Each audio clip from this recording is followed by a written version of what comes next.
Abu Nawas mengajari keledai membaca. Pada suatu hari, di sebuah istana yang megah, Raja Harun ar-Rasyid sedang duduk bersama para menterinya. Suasana istana tampak tenang. Namun di balik ketenangan itu, sang raja sedang memikirkan sesuatu. Ia ingin menguji kecerdasan Abu Nawas, seorang lelaki yang terkenal cerdik, lucu, dan selalu memiliki jawaban yang tidak biasa. Lalu raja memerintahkan pengawalnya untuk memanggil Abu Nawas.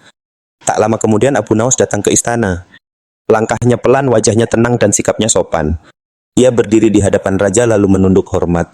Raja berkata, Abu Nawas, aku mempunyai seekor keledai. Aku ingin engkau mengajarinya membaca. Mendengar perintah itu, seisi istana langsung hening. Para menteri saling memandang. Ada yang menahan tawa, ada yang tersenyum mengejek, dan ada pula yang berbisik pelan. Mereka semua berpikir, mana mungkin seekor keledai bisa membaca. Namun Abu Nawas tidak panik. Ia diam sebentar, menarik napas pelan, lalu menjawab dengan tenang. Baik, Paduka. Hamba akan mengajari keledai itu membaca. Raja terkejut. Ia menatap Abu Nawas dengan serius, lalu bertanya, benarkah engkau sanggup? Abu Nawas menjawab, insya Allah, Paduka. Tetapi hamba membutuhkan waktu. Raja bertanya lagi, berapa lama waktu yang engkau perlukan? Abu Nawas menjawab, 10 tahun, Paduka. Mendengar jawaban itu, para menteri hampir tertawa. Mereka mengira Abu Nawas sedang mencari alasan agar selamat dari tugas mustahil tersebut. Raja pun tersenyum kecil lalu berkata, baiklah Abu Nawas, aku beri engkau waktu 10 tahun. Namun ingat, jika keledai itu tidak bisa membaca, engkau akan menerima hukuman. Abu Nawas menunduk lalu berkata, hamba menerima perintah Paduka. Setelah itu Abu Nawas membawa keledai tersebut keluar dari istana. Di sepanjang jalan banyak orang melihatnya dengan heran. Mereka bertanya-tanya, mengapa Abu Nawas membawa keledai milik raja? Ada yang merasa kasihan. Ada yang tertawa. Ada pula yang berkata bahwa kali ini Abu Nawas pasti tidak bisa lolos. Namun Abu Nawas hanya tersenyum. Ia terus berjalan sambil menuntun keledai itu dengan tenang. Sesampainya di rumah, Abu Nawas mulai memikirkan caranya. Ia tahu keledai tetaplah keledai. Keledai tidak memiliki akal untuk memahami huruf, kalimat, dan makna seperti manusia. Tetapi Abu Nawas juga tahu, dari tugas yang terdengar aneh itu, ia bisa memberikan pelajaran besar kepada raja dan para menterinya. Sejak hari itu, Abu Nawas mengambil sebuah kitab tebal. Di antara halaman-halamannya, ia menyelipkan beberapa butir gandum. Lalu kitab itu diletakkan di depan keledai. Keledai tersebut mencium bau gandum. Dengan mulutnya, ia membuka halaman demi halaman, mencari makanan yang tersembunyi di dalam kitab itu. Setiap halaman terbuka, keledai itu tampak seolah-olah sedang membaca. Hari demi hari, Abu Nawas mengulangi latihan itu. Jika kitab diletakkan di hadapannya, keledai itu langsung mendekat. Ia membuka halaman dengan mulutnya, mencari gandum, lalu terus membuka halaman berikutnya. Kabar itu pun mulai tersebar ke seluruh kota.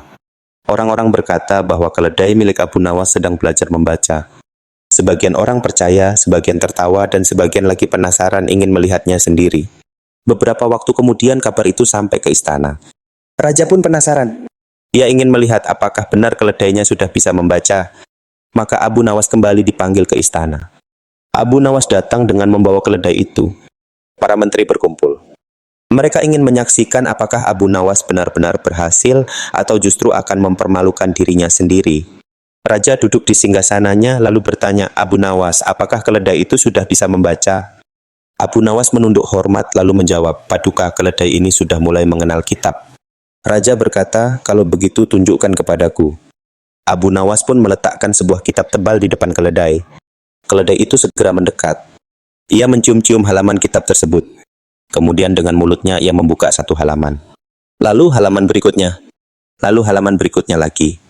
Para menteri terkejut. Sebagian tertawa pelan, sebagian lainnya mulai heran. Raja pun memperhatikan dengan serius. Setelah beberapa halaman terbuka, keledai itu berhenti.